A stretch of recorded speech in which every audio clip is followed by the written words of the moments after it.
Hello అండి, ఈ వీడియోలో no gain no love K drama episode 4 చూడబోతున్నాం. ప్రీవియస్ ఎపిసోడ్స్ లింక్ డిస్క్రిప్షన్లో మెన్షన్ చేశాను. ఎపిసోడ్ స్టార్ట్ చేసుకుంటే వెడ్డింగ్ అయిపోయాక ఆ night hero and heroine same hotel రూమ్లో స్టే చేయాల్సి వస్తుంది. వెడ్డింగ్ మేకప్ రిమూవ్ చేయడానికి అతను ఆమెకు హెల్ప్ చేస్తూ ఉంటాడు. హెయిర్ పిన్స్ అన్నీ రిమూవ్ చేసి హెల్ప్ చేస్తాడు. ఆ తర్వాత వాళ్ళు మాట్లాడుకుంటూ ఉంటే హీరోయిన్, ఏంటి నువ్వు ఎప్పుడు హోటల్లో స్పెండ్ చేయలేదా, చాలా ఇన్నోసెంట్గా ఉన్నావే అంటూ అతన్ని టీజ్ చేస్తూ ఉంటే, వెడ్డింగ్లో కిస్ వల్ల డిసప్పాయింట్ అయ్యావా అని అడుగుతాడు అతను. యాక్చువల్లీ వెడ్డింగ్లో కిస్ చేసుకోమని చెప్పినప్పుడు హీరో ఆమె చీక్ పైన కిస్ చేస్తాడు. అలా కాదు, వెడ్డింగ్ కిస్ లాగా చేయండి అని అందరూ ఎంకరేజ్ చేయడంతో అతను కిస్ చేయబోతాడు ఆమెని.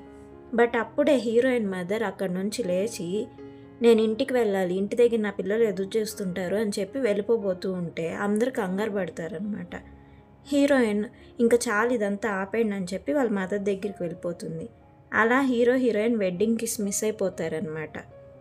హీరోయిన్ అదంతా తలుచుకొని, నేను డిసప్పాయింట్ అవ్వడమా, ఛాన్సే లేదు, రొమాన్స్ కూడా స్పోర్ట్స్ లాంటిదే, ఆపోజిట్ ప్లేయర్ కూడా ఎక్స్పీరియన్స్ అయితేనే ఎక్సైటింగ్గా ఉంటుంది, బట్ నీకేమో ఏం తెలీదు, చాలా ఇన్నోసెంట్, సో నేనెందుకు డిసప్పాయింట్ అవుతాను అంటే అతను వెంటనే ఆమెను బెడ్ పైకి తోసి, నాకు హోటల్లో స్టే చేయడం ఫస్ట్ టైం కావచ్చు, బట్ మిగతా వాటిలన్నిట్లో ఎక్స్పీరియన్స్ ఉంది, తక్కువగా ఎస్టిమేట్ చేయొద్దు అంటాడు.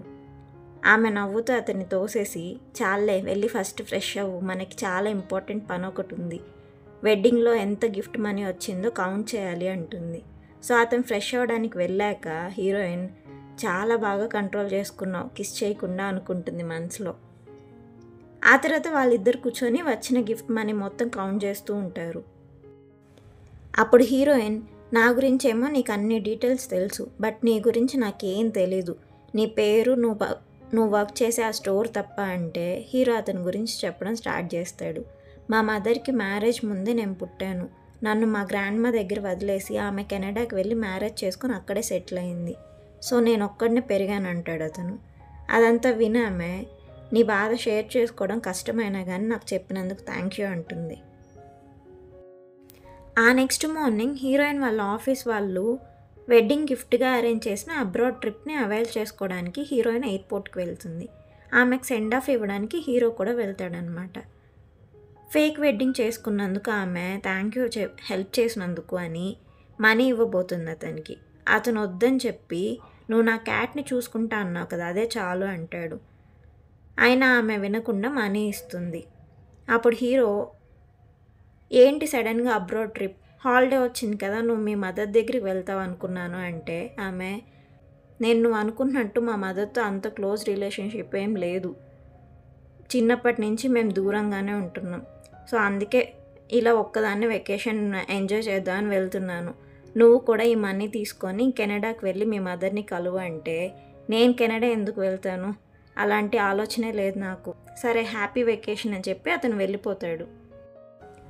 ఆ తర్వాత హీరోయిన్ ఒక్కటే వెకేషన్కి బయలుదేరుతుంది. ఫ్లైట్ ఎక్కాక ఆమె కూర్చొని బ్యాగ్ ఓపెన్ చేసి చూస్తే అందులో హీరో నుండి gift money and congratulations letter ఉంటుందన్నమాట.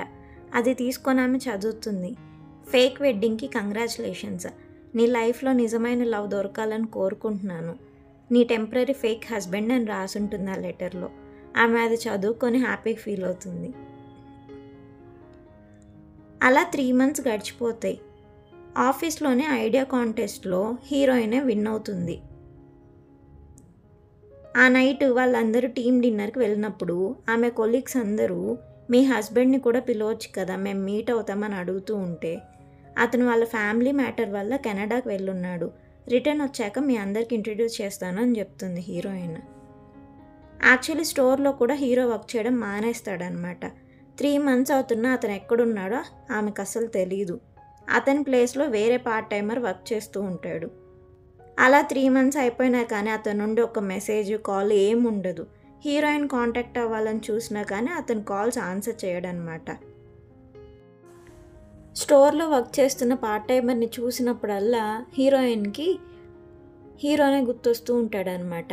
డైలీ ఆమె స్టోర్ దగ్గరికి వెళ్ళి ఆ కొత్త పార్ట్ టైమర్తో, నిన్ను చూసిన ప్రతిసారి నాకు ఇక్కడ ఇంతకుముందు వర్క్ చేస్తున్న పార్ట్ టైమరే గుర్తొస్తున్నాడు, అయినా మీ స్టోర్ ఓనర్ చాలా గ్రేట్, ఎక్కడి నుంచి పట్టుకొస్తున్నాడు ఇలాంటి హ్యాండ్సమ్ పార్ట్ టైమర్స్ అందరినీ అంటుంది అతనితో. యాక్చువల్లీ హీరోయిన్ వాళ్ళ మదర్ ఉంటున్న నర్సింగ్ హోమ్లో వర్క్ చేస్తూ ఉంటాడు. ఒకరోజు అతను అక్కడ కూర్చొని వాళ్ళ మదర్ని చూసుకుంటూ ఉంటాడు. అలా డేస్ గడిచిపోతూ ఉంటాయి. డైలీ హీరో ఇచ్చి వెళ్ళిన క్యాట్ని తిట్టుకుంటూ నీ ఓనర్ అడ్రస్ లేకుండా వెళ్ళిపోయాడు, ఎంత ట్రై చేసినా కాంటాక్ట్ చేయలేకపోతున్నా అనుకుంటూ ఉంటుంది. ఒకరోజు మార్నింగ్ హీరోయిన్ వాళ్ళ ఆఫీస్లో ఫ్రెషర్స్ని రిక్రూట్ చేసుకొని వాళ్ళందరికీ వెల్కమ్ ప్రోగ్రామ్ అరేంజ్ చేసి ఉంటారనమాట. అలా కంపెనీలో జాయిన్ అయిన ఫ్రెషర్స్లో హీరో కూడా ఉంటాడనమాట.